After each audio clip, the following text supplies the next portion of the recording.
Damn, Alex, back at it again with the lazy filler video. Yes, hello, we're back doing this again with the same crappy webcam, with the same crappy lighting, with the same crappy microphone. This isn't the video I was saying I was working on. This is more an impromptu filler video, if you will, because I got an opportunity to play the Nintendo Switch today, and I want to talk about it for a little bit. This isn't my first attempt at doing this. I did just do an audio-only version of this. It lasted 30 minutes, and I thought no one was gonna listen to any of that, so I've done it again with my face. Now that I've gotten most of my ramblings out of the way, so I can just condense it and talk about the most important stuff, basically. My lip looks huge right now, because it's very cold outside, and my lips don't like that. So that's why I have the dick-sucking lips that you can see right now. Also, just a quick note, I'm very, very sorry about the video and picture quality that I'm going to be showing at some points. It's because my camera phone is apparently the worst thing known to mankind, and it can't record videos at 30 FPS if there's too much colour in them. Learned that the hard way today. So I'm going to talk about the hardware first, because that's probably the most important place to start. I got to play lots of different games. I got to play it in most of the modes. I didn't get to play it with the Joy-Con as just like a horizontal normal controller. The snipper clips was there, so I could have done that if I wanted to, but I went by myself, and I didn't want to ask a complete stranger to play a game with me, because I'm much too awkward to do that. If we're talking about the Joy-Cons in the grip, like the standard controller layout, that was surprisingly comfortable. You look at it, it sort of looks like a square, just like a square with buttons on it, and it looks quite uncomfortable, especially because of the stick layout, how the sticks are directly under and above the buttons, whereas with normal controllers it's slightly offset. It was surprisingly actually pretty good. Perfectly good controller to use. I'm very happy to use that. The analog sticks don't have quite as much travel as perhaps you would expect from a usual controller.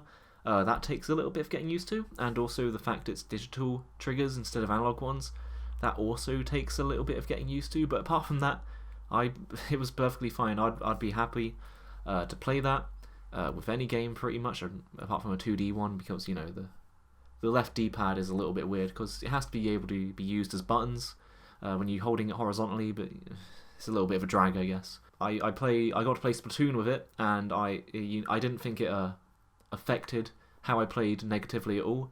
I was able to play with it perfectly fine, like you would a normal controller. So the very expensive Pro controller is definitely not a must. Although, speaking of the Pro controller, without sounding like I'm sucking Nintendo's dick too much, it's probably the best controller I've ever used. Yeah.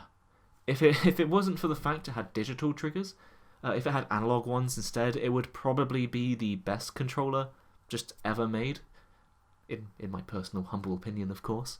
But yeah, I don't think I've ever held a controller that is quite that comfortable before.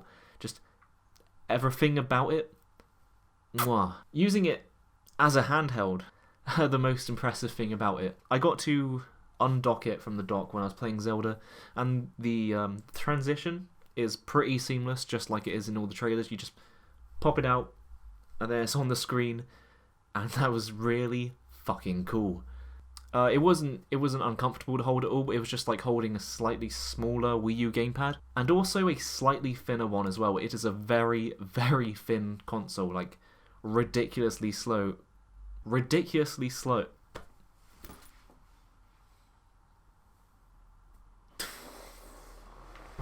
The only issue I had with it is that it felt a little bit heavy, but that's more because it had the heavy security thing on the back to stop people stealing it. That was weighing it down. Without that, I think it's supposed to be lighter than the Wii U gamepad. Don't quote me on that. I've forgotten all the specs already. One thing I did note is that when I was playing Zelda with it undocked in the handheld mode, it looked a little bit, what do you call it? Desaturated. Like, comparing it to how vibrant it looked on the TV to how it was on the handheld, it definitely looked, the colours looked much more washed out on the handheld, but I think that is largely more the fault of the TVs being oversaturated than the console being undersaturated. Because playing Mario Kart 8 on the console, it looked perfectly colourful, so I think it's more the case that's what Zelda's supposed to look like, and the TVs just made it look more colourful than it was supposed to. So yeah, that's pretty much it from a hardware standpoint. I don't have any complaints as far as hardware is concerned, apart from the lack of analog triggers. It was a very nice system to use, very comfortable, very un-Nintendo-like in how it looks and also how it feels. It feels very premium, not very childish at all, which is a very nice change. It's just really good. So let's talk about games. I got to play Zelda, Splatoon, ARMS, Mario Kart, and a little bit of 1-2 Switch. So I'll talk about it in the order that I got to play them. I was the third person in line at the event, so I got to play Zelda pretty much as soon as I went in there. At first, it was kind of hard to gauge how much I liked it or how much I didn't, because the demo was only 10 minutes long, but you also had to do the introduction sequence, which takes about 5 minutes off of that. So I didn't really get to do all that much, but I thankfully got to play it another time, and I think I can safely say it's pretty good. The gameplay is surprisingly non-Nintendo-like. It's definitely very different to any previous Zelda game, which, you know, I love Zelda, and I think I don't necessarily want every Zelda game to play like this one, but it's definitely a nice change from the norm. I'm very excited to see what they do with it in this game. Exploring the world was very fun. It wasn't quite as empty as I thought it would be, even with me desperately trying to do anything in like such a small amount of time. I still ran across plenty of things to do, like little camps of enemies to raid and treasure to open. So I you know, the world seems densely populated enough. There wasn't massive, you know, the game seems densely populated enough. There wasn't like massive areas of emptiness in what I saw. I always found something to do. One thing I did note is that it is a lot harder than normal Zelda games. I think this might have something to do with how the controls are different, and I need to get used to them. Because when I was fighting enemies, I kept on pressing the old jump button to do dodges. When they changed it from A to X, so I died about 2 times because of that. And also the enemies themselves are a lot harder. Like within 2 minutes of leaving the starting cave, I ran across an enemy that could one-shot you. So that's quite nice to see. One thing I did note, however, which kinda left a bit of a sour taste in my mouth, was the frame rate. It's worth noting that the version of Zelda they had there isn't the final version. I think it's the version that they had playing at E3. So, you know, the Wii U version ported to the Switch, not necessarily enough time to iron out all the flaws, but I definitely noticed some frame rate drops in areas, very grassy areas, which I know has been brought up before, but it definitely seemed to happen more frequently than I had seen at other places, like other analysis videos or other people bring up. So I'm not exactly sure why my version that I was playing dropped so much. Although it was worth noting that when I undocked it, so it was no longer scaling up to 900p, it was just 720. The frame rate drops were pretty much non-existent. I didn't notice any when it was in handheld mode. So I'm thinking that's more an issue that they've probably ironed out by now for the final version. It's just a case of it was meant for the Wii U and they hadn't fully ironed out all the kinks. So I'm a little bit worried about that, but at the same time they've had time since E3 to just make it better generally. I played ARMS second, and I wasn't actually expecting all that much from ARMS. Mostly because whenever I think of motion controls, I think of early Wii games where it's all completely awful. But to my surprise, it was actually really fun. I wasn't expecting it to be as fun as it was. I heard people say that when they play it, it's almost as if the controllers you're holding aren't even there, which I thought, at the time, it sounded like a really dumb thing to say. It's like, how can that be possible? But in all honesty, when I was playing it, I just sort of forgot I was holding them. It sounds really weird to say, but they're so small that they're not noticeable, like in a way that a Wiimote is, for example.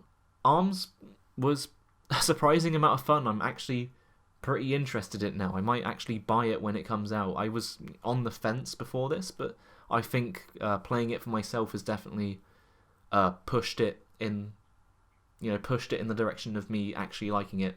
It's very satisfying. It's a very satisfying game. The punches feel really heavy. They feel really solid. I thought it wouldn't feel that way because if you actually watch gameplay, the arms, like when you punch, it goes super slowly across the map because the springs. But the actual impact feels pretty solid, which more than makes up for that. So, Arms, I think, has the potential to be a really good game. Mario Kart 8.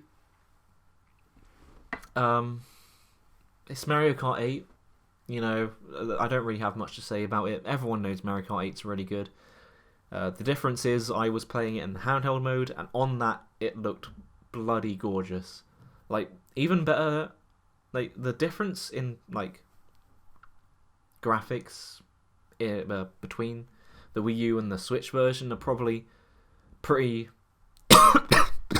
The difference between the graphics, like, from a technical standpoint, are probably quite unsubstantial, but simply having it playing at a smaller screen made it look much more crisp, and probably when playing in TV mode, when it's in proper 1080p, it'll probably look really good. I liked Mario Kart. I was going to buy it anyway. I'll probably still will. 1-2 Switch, I just wanted to play that for the HD Rumble. The HD Rumble was pretty good. It's definitely noticeable. It's definitely noticeably more precise than normal Rumble. Like in Mario Kart 8, when you pick up a coin, instead of just having a general Rumble, it's more like short bursts of precise rumbles that go along with like the coin picking up sound effect. So it was pretty cool. I'm not sure if it provides an authentic cow milking experience, you know, the flow of milk going through an udder. But from what I felt, it felt pretty cool. 1-2 Switch was a little bit weird because I went in there by myself, so the person manning the booth had to play it with me, and she was dressed in full, like, farming gear. She had the straw hat, like the overalls, everything. And she was like really weird when we played it. Like, if I'm her, she was like, come on, gotta keep eye contact, gotta milk these cows. If we don't, the farm's gonna fail. And I'm just like here jerking off this controller, like staring into the eyes of this complete stranger, like, I'm not sure 1-2 Switch is one I'll pick up straight away. It looks interesting, but I think milking a virtual cow will only be fun so many times, especially at £40. So maybe if it drops down a little bit, I'll consider buying it. But until then, I'm not massively fussed on missing out on it. In all honesty, I think the best part of 1-2 Switch was the sign at the side of the booth, which was just a picture of a cow that said milk. Splatoon 2 was the last game I got to play. It's been a while since I played Splatoon 1. I can't really give a proper, comparison as to how different it is. All I can say is that it was fun in the same way that Splatoon 1 was. The new weapons and power-ups were really good.